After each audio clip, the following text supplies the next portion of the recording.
Hello guys, WhatsApp. This is Sayantan Mukherjee এবং আপনারা দেখছেন সায়ন্তন চিন্তন। আজকের ভিডিওটি খুব ইম্পর্টেন্ট হতে চলেছে সেই সমস্ত স্টুডেন্টদের ক্ষেত্রে যারা স্কুল কলেজে অ্যাসাইনমেন্ট এবং প্রজেক্ট নিয়ে দুশ্চিন্তায় আছে এবং এ নিয়ে ছাত্র শিক্ষক মানসিক দ্বন্দ্বের সম্মুখীন হচ্ছে। আজকের ভিডিওতে আমরা এই ব্যাপারে কথা বলবো এবং শুধু সমস্যার মধ্যে সীমাবদ্ধ না থেকে আমরা চেষ্টা করব এর একটা সলিউশন বার করার, এবং আমি সলিউশন হিসাবে নিজের কিছু পার্সপেক্টিভ আছে সেটা শেয়ার করব। So let's start.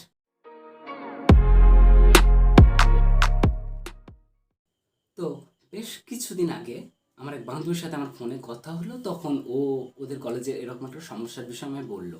এখন আমার ওই বান্ধবীর বক্তব্য হচ্ছে এই যে ওদের কলেজে একজন টিচার আছেন যিনি ওদের একটার পর একটা অ্যাসাইনমেন্ট দিয়ে চলেছেন এবং উনি পরিমিত উত্তরে সন্তুষ্ট হন না। অর্থাৎ যতটুকু উত্তর লেখা দরকার একটা কোয়েশ্চেনে ততটুকু অ্যান্সারে উনি সন্তুষ্ট হন না। ওনাকে সন্তুষ্ট করতে গেলে তিলকে তাল করে লিখতে হয়। আর সবচেয়ে বড় বিষয় হলো উনি একজন স্টুডেন্টদের টাইম এবং এফোর্ট কনজিউম করা অ্যাসাইনমেন্ট হয়তো কিছু সময় চোখ বুলেও দেখেন না। অর্থাৎ হয়তো আমি 12:18 PM আমার 10 পাতার অ্যাসাইনমেন্ট ওনাকে মেল করলাম এবং উনি রিপ্লাই দিলেন 12:20 PM। ওকে, গুড। এখন স্টুডেন্টদের সমস্যা হলো ওরা এর মধ্যে কোনো লজিক খুঁজে পাচ্ছে না। ওরা বুঝতে পারছে না এটা করে আদৌ কোনো লাভ হচ্ছে। তো এখন অনেকে বিরক্ত হচ্ছে, হ্যাঁ, কেউ কেউ বা প্রতিবাদ করতে চাইছে কিন্তু ভবিষ্যতে কথা করতে পারছে না। কেউ কেউ বা বিরোধিতা করে উঠছে কিন্তু পাশে কাউকে পাচ্ছে না। ইউনিটি ইজ স্ট্রেংথ, যেটা এদের মধ্যে নেই, একতাই বল। সো এরা এখন নিজেদের মধ্যেই কন্টিনিউয়াসলি আলাপ আলোচনা করছে বিষয়টি নিয়ে এবং নিজেদের মধ্যে রাগ ক্ষোভ প্রকাশ করছে। মানে আলটিমেটলি কাজের কাজ কিচ্ছু হচ্ছে না। So what's the solution? সলিউশনটা কি? সমাধান কি এর? দেখো, তোমরা যারা এই মুহূর্তে এই প্রবলেমটা ফেস করছো তাদের একটা কথাই বলবো, প্রথমেই কোনো প্রতিবাদ বা বিরোধিতা করতে যেও না, প্লিজ প্লিজ। কারণ তাতে তোমাদের টিচারের ইগো হার্ট হয়ে যেতে পারে, আর সেটা কখনোই কাম্য নয়। Teachers are the pillars of our society and they deserve respect. তো এক্ষেত্রে কি করা যায় না, তোমরা নিজেদের একটু চিন্তা ভাবনাটা বদলাও। এই এত অ্যাসাইনমেন্ট লিখে কি হবে? তিলকে তাল বানিয়ে কি আদৌ কোনো লাভ আছে? হ্যাঁ, পরীক্ষার সময় তো এত কিছু লেখার সময় পাবো না, তখন তো সেই স্ট্রাকচার অ্যান্সারই লিখতে হবে। এ সমস্ত কিছু না ভেবে এটা ভেবে দেখো না যে একটা তিলকে এমনি তো একটা তাল বানানো যায় না। তার জন্য তোমাকে নিজের ব্রেন খাটাতে হবে, মানে মস্তিষ্ককে খাটাতে হবে। তোমাকে বেশ কিছু বইপত্র ঘাঁটতে হবে, সেটা পড়তে হবে, গুগল উইকিপিডিয়া থেকে সার্চ করে বেশ কিছু ইনফরমেশন গ্যাদার করতে হবে। ফলে আলটিমেটলি দেখা যাচ্ছে যে এর ফলে লং টার্মে তোমার ওই সাবজেক্টের উপর গ্রিপটা আরও বেড়ে যাবে, গ্রিপটা আরও স্ট্রং হবে।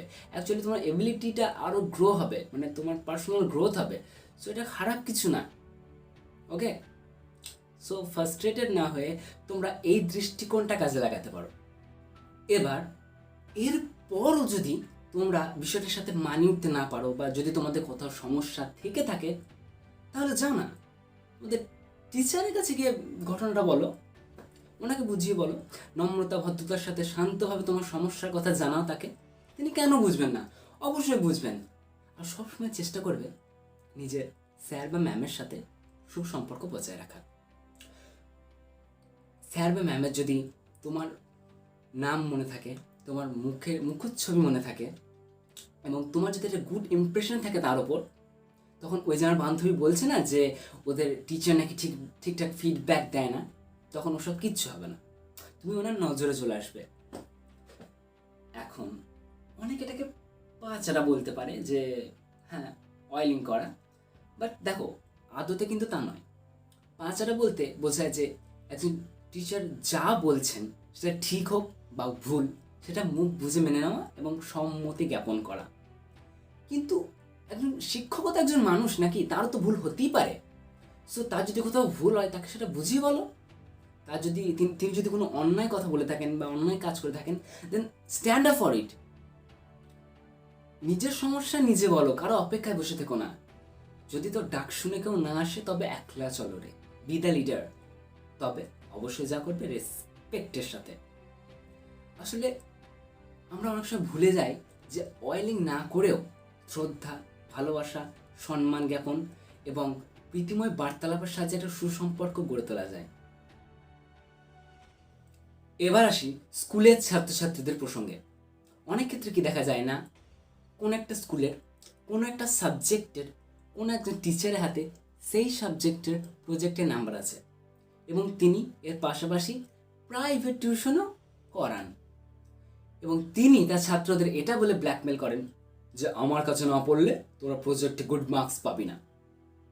ওকে, হতেই পারে আপনার কাছে যে সমস্ত ছাত্রছাত্রীরা পড়ে তাদের প্রতি আপনার ভালোবাসা, স্নেহ, দরদ, মায়া, মমতা বেশি, তাদের আপনি ফুল মার্কস দিচ্ছেন, দিন না, তাতে কারো অসুবিধা নেই। কিন্তু তার মানে এই নয় যে আপনি সেই সমস্ত ছাত্রছাত্রীদের কম নাম্বার দেওয়ার ভয় দেখাবেন যারা আপনার কোচিং নিচ্ছে না। এটা জাস্ট ক্ষমতার অপব্যবহার এটা। তো এক্ষেত্রে তোমরা কি করতে পারো না, তোমরা সেই টিচারের সাথে কথা বলে তার সাথে একটা বোঝাপড়ার চেষ্টা করতে পারো। কিন্তু তাতে যদি কাজের কাজ কিছু না হয় তাহলে নিজের বাবা মাকে এই ব্যাপারে অবগত করো এবং তারপরে নিজের আরও কিছু বন্ধু বান্ধব এবং তাদের বাবা মাকে ব্যাপারটা সম্বন্ধে জানাও এবং একজোট হও, কারণ একতাই বল। এবং তারপরে তোমরা সবাই মিলে সেই স্কুল কর্তৃপক্ষের কাছে গিয়ে ওই পার্টিকুলার স্যারের নামে নালিশ জানিয়েছো। এবার এতেও যদি ওই টিচারের পেট না ভরে, তিনি যদি সন্তুষ্ট না হন, তাহলে বাপু ব্রহ্মাস্ত্র ব্যবহার করার সময় এসে গেছে। আজকাল আমাদের বাড়ির কারো না কারো কাছে নিশ্চয়ই স্মার্টফোন আছে এবং তাতে নিশ্চয়ই কোনো সোশ্যাল মিডিয়া অ্যাকাউন্টও খোলা আছে। তো যখনই কোনো শিক্ষক এরকম অপ্রীতিকর কথা বলবেন, ঠিক সেই মোক্ষম সময় বুঝে এটা অডিও বা ভিডিও রেকর্ড করে রাখো এবং তারপর সোশ্যাল মিডিয়ায় জাস্ট আপলোড করে দাও। ভাইরাল হতে বেশি সময় লাগবে না এবং ওই শিক্ষকও ওনার যথোপযুক্ত শাস্তি পেয়ে যাবেন। দেখো, আমি পার্সোনালি এরকম কোনো ঘটনার সম্মুখীন হইনি অবশ্য, কিন্তু আমার বেশ কিছু বন্ধু এরকম কিছু স্বার্থপর নীচ মানসিকতার ব্যক্তির শিকার হয়েছেন। ওকে, আর ভিডিওটিতে আমি কখনোই কোনো শিক্ষককে বা শিক্ষক সমাজকে অপমানিত করার চেষ্টা করিনি, মানে এই যে কারণ আমি তার যোগ্যই নই, আর এই যে আমি বলছি কোনো শিক্ষককে বা শিক্ষক সমাজকে অপমান করার চেষ্টা করিনি, এই কথাটা বলার যোগ্যতা হয়তো রাখি না। তা এটাই বলার যে এই ধরনের সাইকো লেভেলের শিক্ষক যারা আছেন বা ব্যক্তি যারা আছেন, এই সমস্ত লোকের সংখ্যা খুবই কম, হয়তো হাজার একটা দুটো। অধিকাংশ শিক্ষকরাই আমাদের ভালোবাসেন, তারা হেল্পফুল হন, নিজেদের ঠিকঠাক পড়ান। ওকে, তো আমরা আমাদের শিক্ষকদের প্রতি শ্রদ্ধাশীল এবং তারা প্রভূত সম্মানের যোগ্য। তবুও এরপরও যদি কোনো ব্যক্তির মনে হয় আমি অপমানিত বোধ করছি, তাহলে ক্ষমা করবেন। নিজেকে নিরীক্ষণ করে দেখুন, হয়তো আপনারই কোথাও সমস্যা আছে। ওকে, ভিডিওটি ভালো লাগলে লাইক করবে, চ্যানেলটি সাবস্ক্রাইব করে দিও প্লিজ। ওকে, আর যদি মনে হয় ভিডিওটা তোমার কোনো বন্ধু বান্ধব বা আরও কারো কাছে ইউজফুল হতে পারে, তাহলে প্লিজ শেয়ার করে দিও আর কমেন্টে জানিও যে তোমরা কখনো এই ধরনের কোনো সমস্যার বা ঘটনার সম্মুখীন হয়েছো কিনা। সো আজকের জন্য এটুকুই, দেখা হচ্ছে পরের ভিডিওয়। টাটা।